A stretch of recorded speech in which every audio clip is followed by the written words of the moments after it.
Oh, wala na. Ano na ngayon. Mahirap na ang sitwasyon ngayon. Oh, lalo na dyan sa impeachment ni VP Sara. O, tingnan ninyo. Sino na ang mga umaali-aligid na mga senador? Nag-uusap-usap ng mga senador. Nako po, Diyos ko po. Kailangan mo lang 16. 16 lang yung kailangan mo. Meron ka ng siguradong siyam. Okay? May sigurado ka ng siyam. Kailangan mo na lang ng 7. O, dyan sa siyam na yan, kailangan mo na lang ng 7. Sino yung 7 na yan? Dalawang bilyar. O, ilan na yan? 11 na. O, tapos, sasama pa dyan si JB Ejercito. Magiging na yan? 12 na.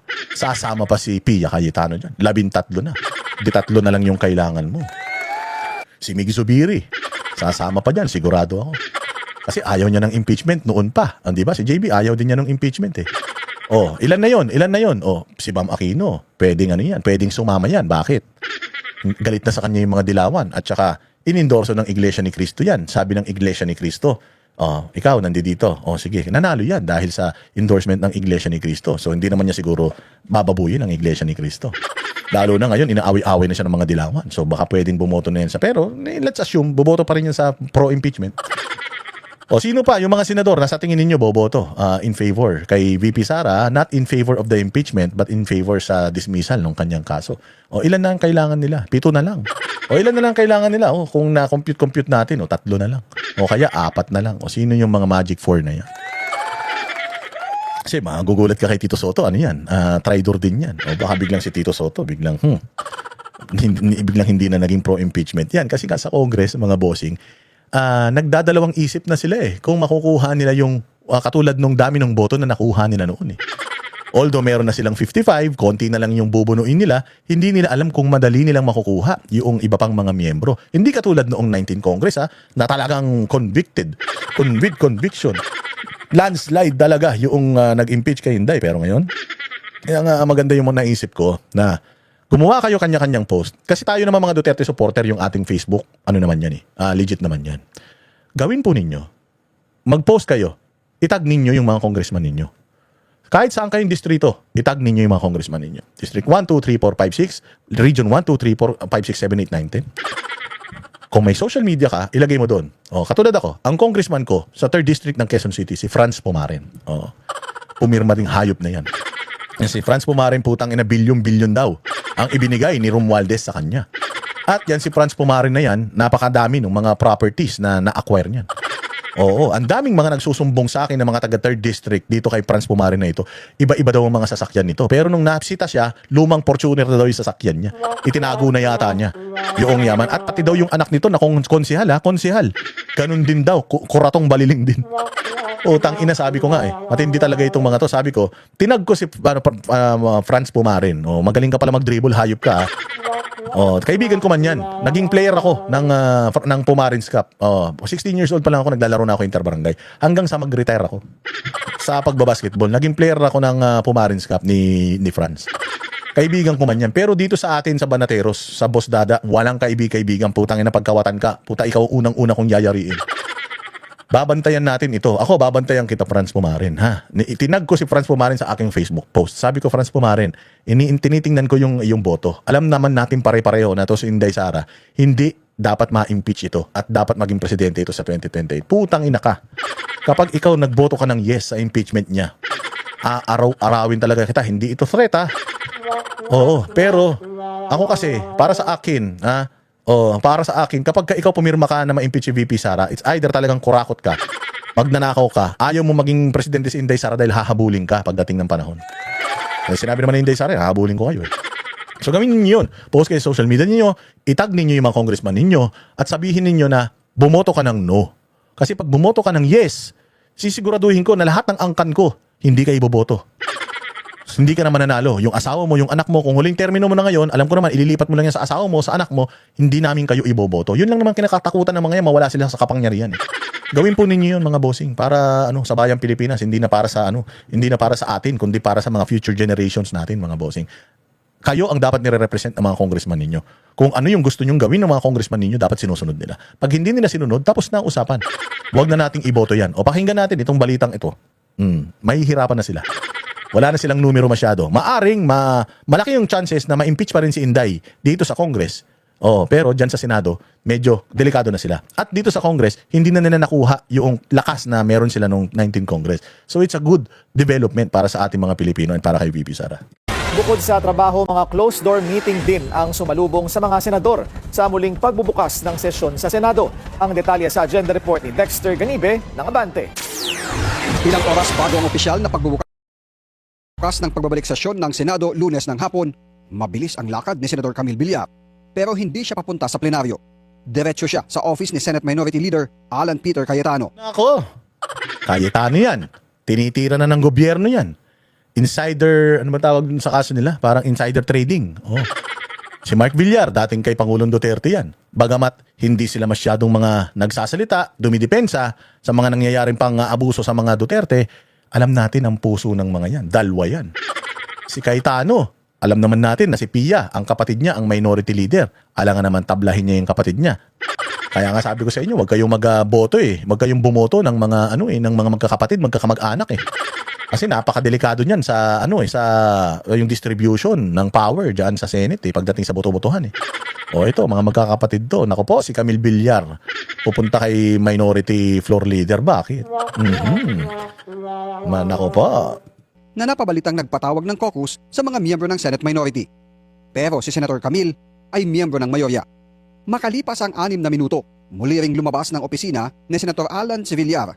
Pero hindi na nagbigay ng anumang pahayag at umakyat na sa kanyang tanggapan. Nako, alam mo, na-meet ko ito si Camille Villar. Nahiya nga ako Ganda-ganda pala ni Camille, ang laki ng pisngi, sarap kurot-kurutin na ganyan. Ngayon, ito si Camille Villar, sabi niya sa akin, pinakilala kami ni Ma'am Hannah Jane Sancho, yung aming boss, yung aming nanay, ang nanay ng Barateros. Senator, these are our anchor, si Coach Oli and si Boss Dada. Ano mo sabi ni Camille sa akin? Oy, pinapanood kita! Pinapanood kita, nakakatulugan na nga lang kita. Ako po, pinabanatan pa naman kita nung nakaraan, nanonood ka pala. Pero mabuti na lang ang nanonood ka at narinig mo yung pagbanat ko sa'yo. Pero ang bait nito, as in sabi niya, lagi akong nanonood sa inyo. Ang dami-dami nyo. Ma'am Camille, alam ko nanonood ka ngayon. Alam ko naman, inendorso ka man ni Inday Sara. Inendorso ka naman ni, di ba, ikaw, si Amy Marcos, dalawa man kayo na inendorso ni Inday Sara. Oo, baka naman pwede. Baka naman pwede. Ganding palaan naman natin yun, yung ginawa ni Inday Sara. Kasi may hirapan sana kayong manalo nun dahil nandoon kayo sa, yung partido ng mga magnanakaw at mga bobo sa Pilipinas. Yung alyansa, di ba? Nanalo kayong dalawa ni Amy dahil, palagay ko naman, dahil sa endorsement ni Inday Sara. So, we are hoping na pagdating ng impeachment proceeding, sana ay kayo ay pumanig sa mga bayang Pilipinas, which is ayaw ma-impeach si VP Sara. Ayon sa kanyang staff, naimbitahan lang ang senadora para sa isang salo-salo na hinanda ni Senator Alan. Sa ambush interview, Grabe man yung salo-salo na yon, 6 minutes. Diet yarn. Grabe man 6 minutes lang yung salo-salo. Salo-salo ng ano? Kayo ayaw nyo pa umamin pero okay yan, sige, tama yan, secret natin, wag natin sabihin natin si Camille. Ang saklap talaga na aabutin ng Congress nito, palakpakan pa ng palakpakan yung mga ululo. Magpapalakpakan pa kayo nung na-impeach in-endorse ninyo yung inyong report. Pabor sa impeachment ni VP Sara pagdating ng Senado, puta sigurado iiyak kayo. Baka si Ridon sumabog yung pisngi niyan sa sobrang inis. Sinabi ng minority leader, dapat may meeting ang minorya pero hindi niya ito natuloy. Kaya ang issue sa kanilang hakbang kaugnay ng impeachment laban sa VP ay di rin natalakay. Hindi dahil kulang kami. So when we set the meeting, parang kalahati lang nakapunta dahil may mga hearing sa ito. Update ko kayo mamaya or tomorrow. Hindi kami napag-usap. So nag-meal together kasi nga tatlo lang kami tapos dalawa came late. But we will have the meeting this week. Sa panig ni Senator Jinggoy Estrada, ayaw niya ng impeachment dahil magdudulot lang daw ito ng pagkakawatak-watak at gulo. Kasama siya sa nagpunta sa tanggapan ng minority leader bago ang sesyon ng Senado. Sana magulo na masyadong bansa natin, masyado tayo maraming problema. Kung sana... Mahirap kasi talaga sa mga senador Bakit?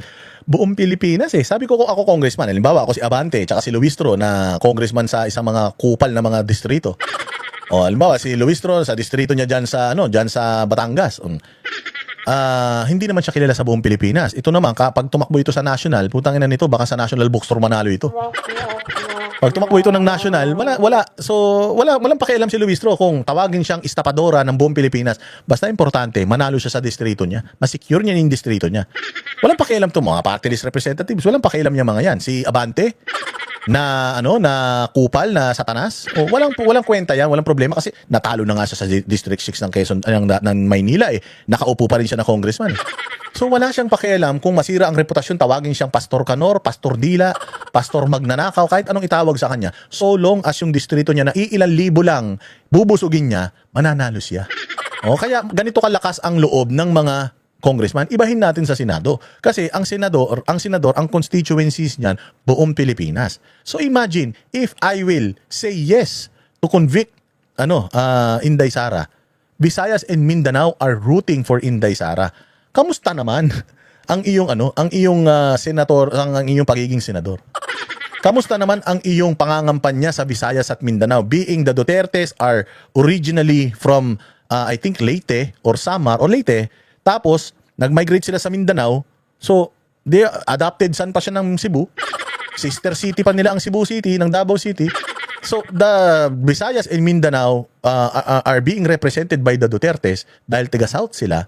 So, imagine, mangangampanya ka sa mga probinsya dyan na magagalit dahil i-convict na ninyo si Inday Sara. Yung mga congressman nga ng mga pinangalanan napahiya na kayo pa kaya na mga senador na buong Pilipinas ang boboto sa inyo. At itong Luzon, hindi naman yan solid na mga anti-Duterte. At least mga 30% ng Luzon pro-Duterte yan.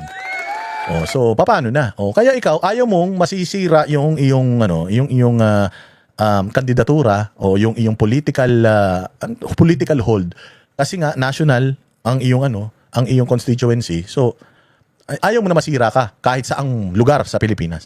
If you can just say na para kang Miss Universe na ayaw kong magulo ang bayang Pilipinas. Di ba? Ganun ang gagawin mo. Gagawin mo ang lahat para walang magalit sa'yo. Because kahit isa lang yan na magalit sa'yo, -1 vote yan sa'yo. At napakahirap. Bilyong pera ang kailangan mo, trilyong pera ang kailangan mo para bilhin mo lahat ng botante mula Apari hanggang Hulo. Wala naman silang ganung kalaking pera. So, image nila yung kanilang puhunan. Yung popularity nila, image nila, ang pinaka-popular na presidential sa 2028 si Inday Sara. So, ano mangyayari sa'yo?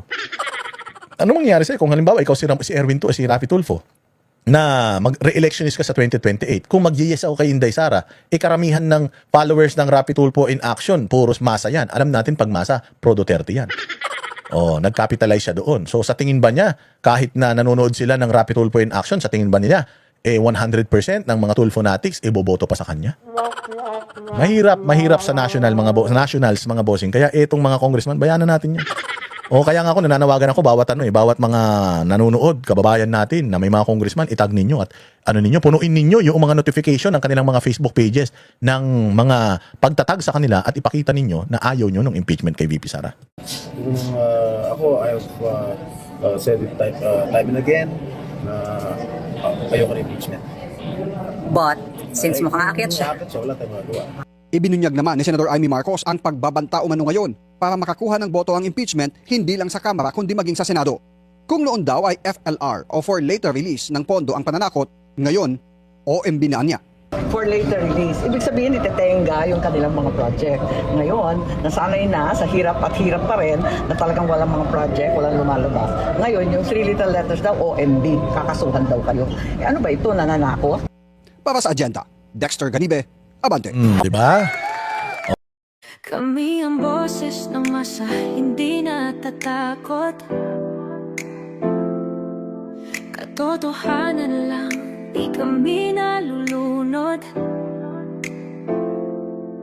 Walang bahid ng sismis, lahat ay totoo.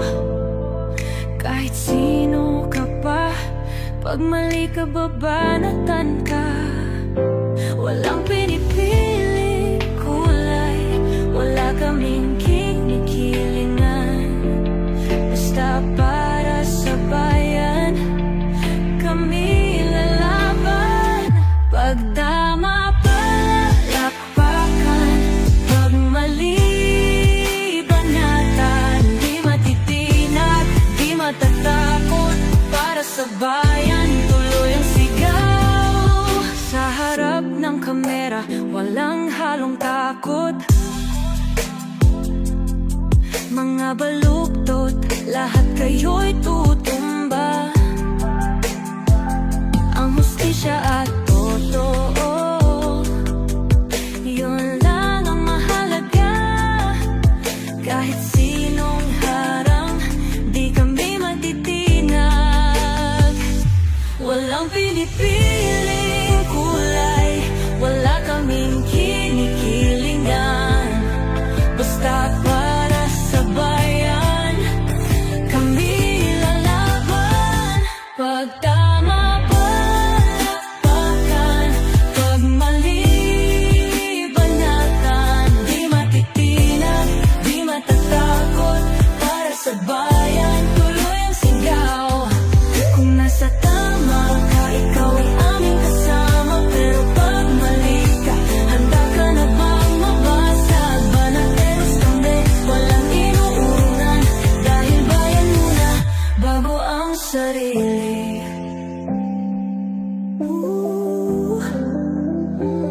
Bago ang sarili.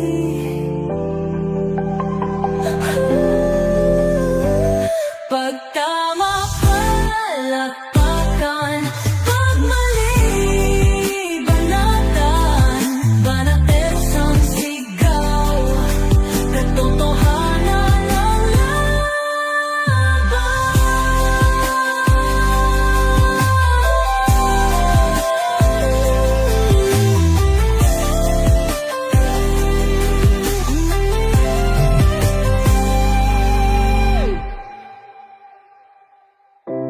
Sa harap